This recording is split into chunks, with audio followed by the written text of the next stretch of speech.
kita dapat menghadiri acara peluncuran kado Hari Ulang Tahun Republik Indonesia dari Bapak Presiden dalam rangka memperingati kemerdekaan Republik Indonesia yang ke-80.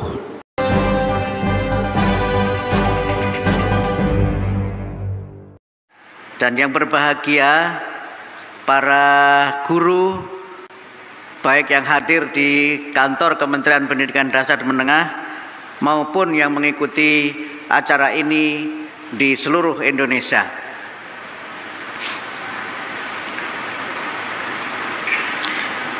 Karena ini acara dalam rangka Hari Ulang Tahun Kemerdekaan Indonesia yang ke-80, izinkan saya untuk memekikkan Merdeka. Jalan kaki di waktu pagi membuat sehat jiwa dan raga. Selamat merayakan kemerdekaan RI, negara berdaulat, rakyat sejahtera. Pertama-tama marilah kita memanjatkan puji dan syukur kepada Allah Subhanahu wa taala, Tuhan yang Maha Kuasa, karena atas rahmat dan kasih-Nya pada siang hari ini kita dapat menghadiri acara peluncuran kado Hari Ulang Tahun Republik Indonesia dari Bapak Presiden dalam rangka memperingati kemerdekaan Republik Indonesia yang ke-80. Yang kedua, kita bersyukur bahwa di hari ulang tahun kemerdekaan ke-80 bangsa dan negara Indonesia tetap dan semakin kokoh berdiri, bersatu, berdaulat, maju dan sejahtera menuju terwujudnya cita-cita kemerdekaan. Ketiga, sebagaimana amanah Undang-Undang Dasar 1945, Undang-Undang Nomor 20 Tahun 2003, dan Astacita Presiden Prabowo Subianto dan Wakil Presiden Gibran Rakabuming, Kementerian Pendidikan Dasar dan Menengah berkomitmen mewujudkan pendidikan bermutu untuk semua sebagai visi kementerian untuk memajukan kesejahteraan umum dan mencerdaskan kehidupan bangsa.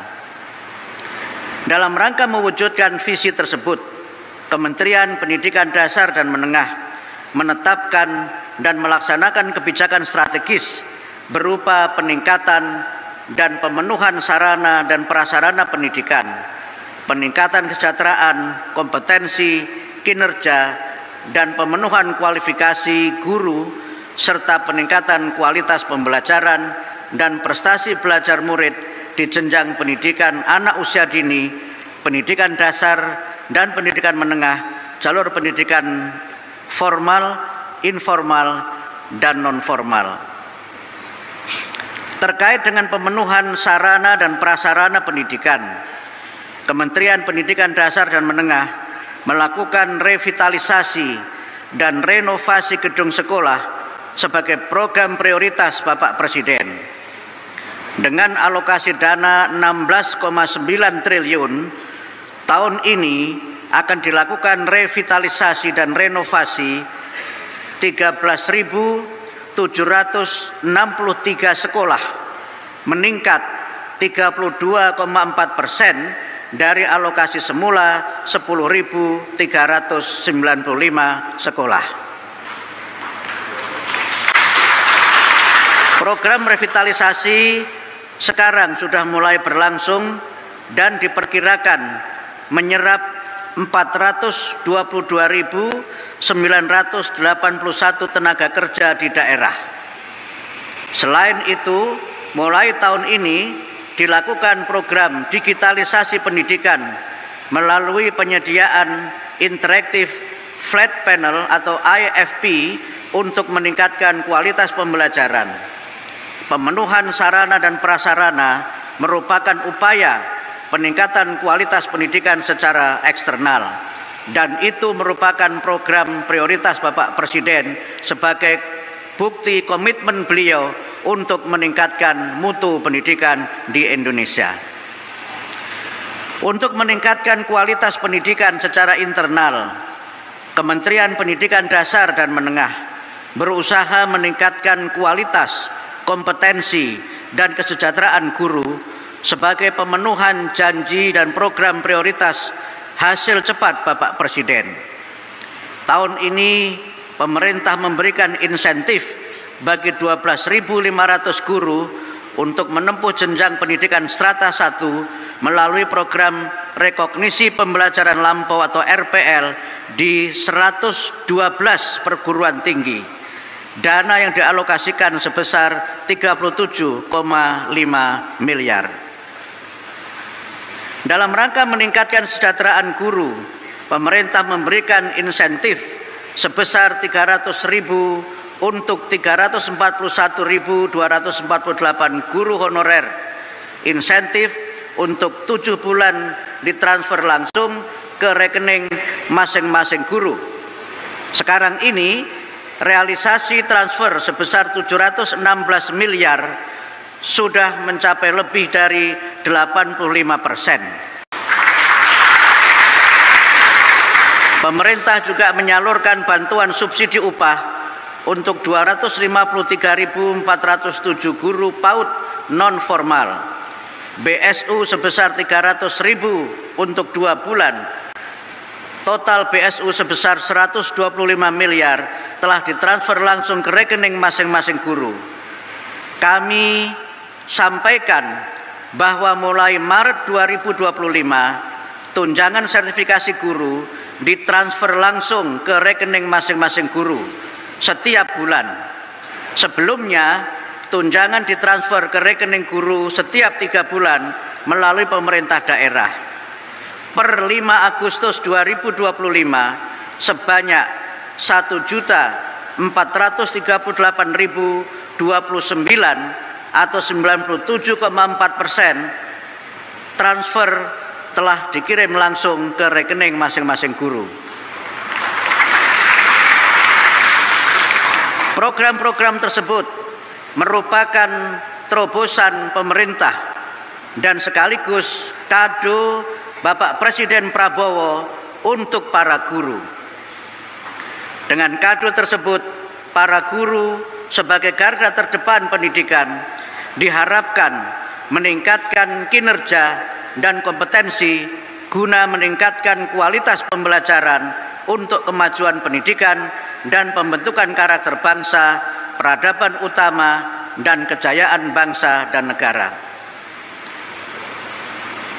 Selain itu, dalam rangka meningkatkan kompetensi guru dan kualitas pembelajaran, telah dilakukan pelatihan pembelajaran mendalam atau deep learning, coding dan kecerdasan artifisial, bimbingan konseling, pendidikan profesi guru, kepemimpinan sekolah, dan Sains, Teknologi, Engineering, and Math atau STEM dengan dana Kementerian Pendidikan Dasar dan Menengah dan dukungan masyarakat sebagai wujud partisipasi semesta.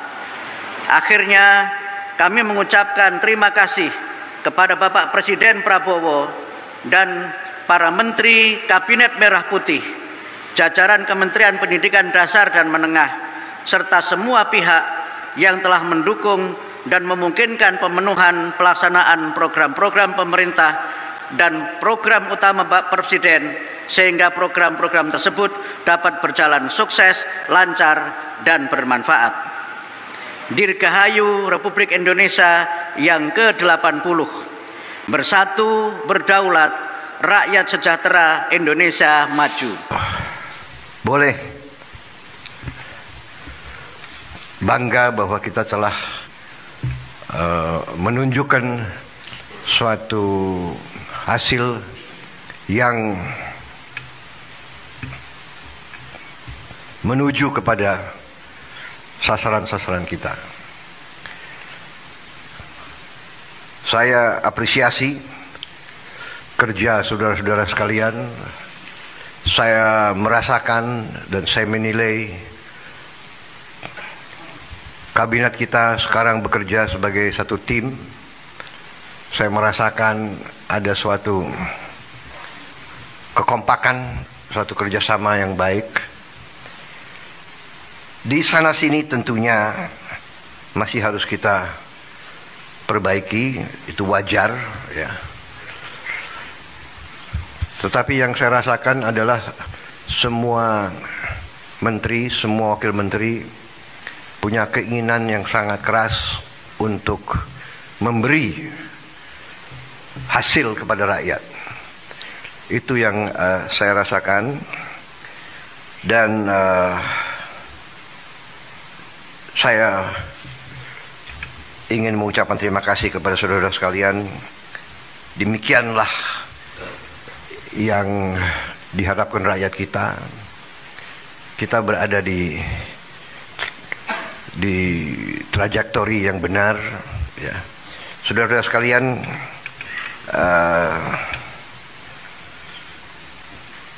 saya tadi pagi kebetulan berjumpa dengan Profesor Emil Salim, seorang senior, usianya 94 tahun, berkali-kali jadi menteri. Ya, beliau menyampaikan pesan-pesan, menyampaikan harapan-harapan, dan menyampaikan apa-apa yang beliau jadikan pegangan beliau.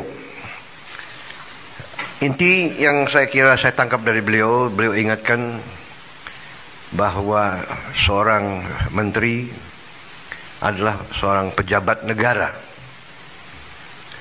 Berarti orientasi pengabdiannya adalah negara.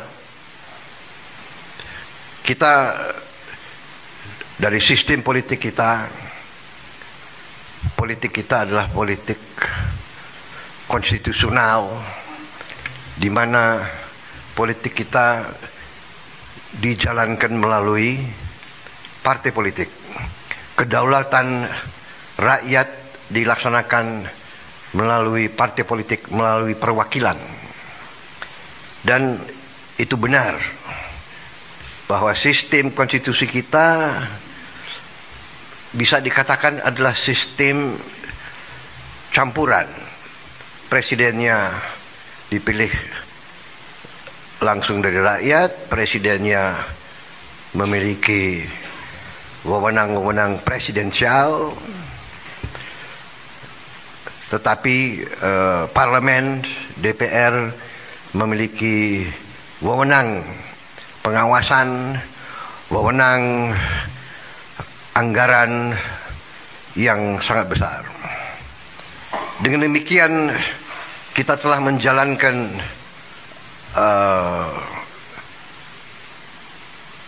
statecraft kita, bernegara kita telah jalankan dengan tahap demi tahap, tahun demi tahun, melalui pengalaman, melalui cobaan, melalui rintangan, tapi tahap demi tahap kita telah maju, telah menyelesaikan masalah-masalah bangsa dan masalah-masalah negara. Dengan demikian, saudara-saudara, apa yang tadi disampaikan sebagai harapan para senior kita diingatkan bahwa sebagai pejabat negara, orientasi kita pertama untuk negara.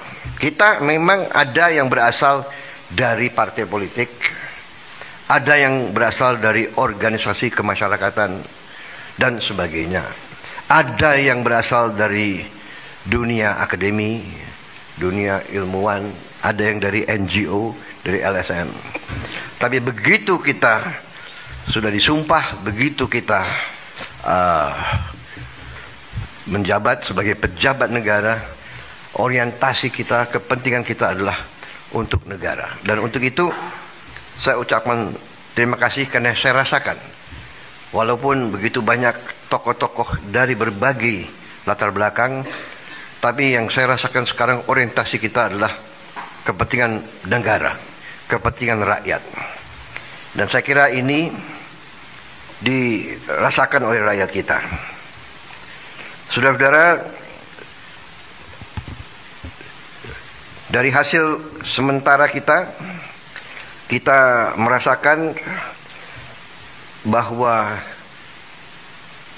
pemerintah kita efektif. Di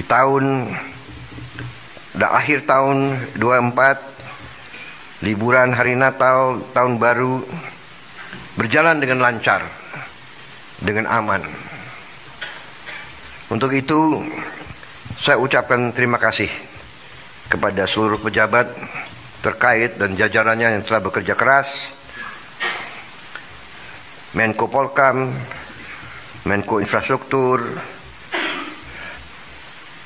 Menko Pangan, semua Menko, Kapolri, Panglima TNI yang bekerja keras menjamin keamanan, keselamatan, Menteri Perhubungan, Menteri BUMN, dan semua menteri-menteri lain yang saya monitor turun ke bawah, turun ke lapangan, monitor perkembangan. Kita juga membuktikan bahwa pemerintah kita efektif. Pemerintah kita bisa menjalankan administrasi negara dengan handal. Saudara-saudara, bagaimanapun di bulan-bulan yang kritis tersebut biasanya ditandai oleh banyak kecelakaan lalu lintas, ditandai oleh ketersediaan bahan pangan, bahan-bahan pokok yang penuh dengan fluktuasi harga dan sebagainya. Kali ini kita berhasil untuk menjalankan suatu keadaan yang stabil, penuh ketenangan, penuh kesejukan.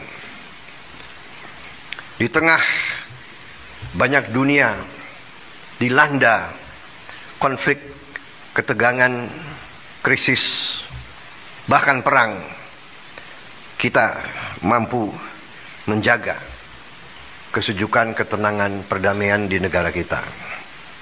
Saudara-saudara sekalian, saya juga terima kasih dalam 3 bulan kita telah memberi bukti kepada rakyat kebijakan-kebijakan kita adalah kebijakan-kebijakan yang berpihak kepada rakyat, berpihak kepada kepentingan negara.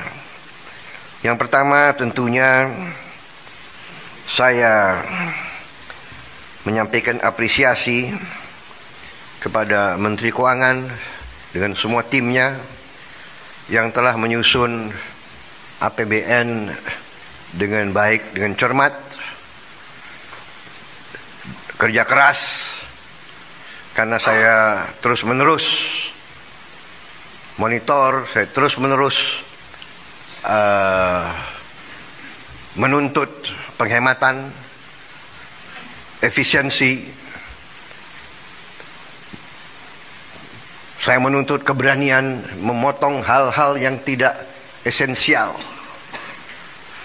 Saya tegaskan bahwa kriteria anggaran yang akan kita laksanakan, kriteria pertama adalah harus bisa menciptakan lapangan kerja. Sudah saya katakan berkali-kali. Kedua, harus meningkatkan produktivitas. Produktivitas ini harus bisa diukur dengan kuantifikasi. Berapa devisa yang dihasilkan? Berapa devisa yang dihemat?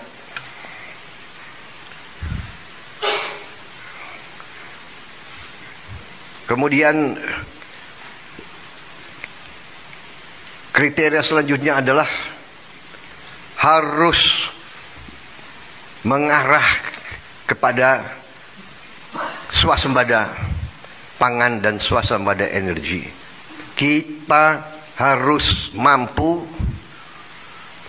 memberi makan kepada seluruh rakyat Indonesia tidak lagi import, dan saya terima kasih kepada jajaran menteri-menteri yang telah melaporkan kepada saya tahun 2025 lagi, tahun 2025 ini kita tidak akan import beras lagi, tidak akan import jagung lagi, tidak akan import garam lagi.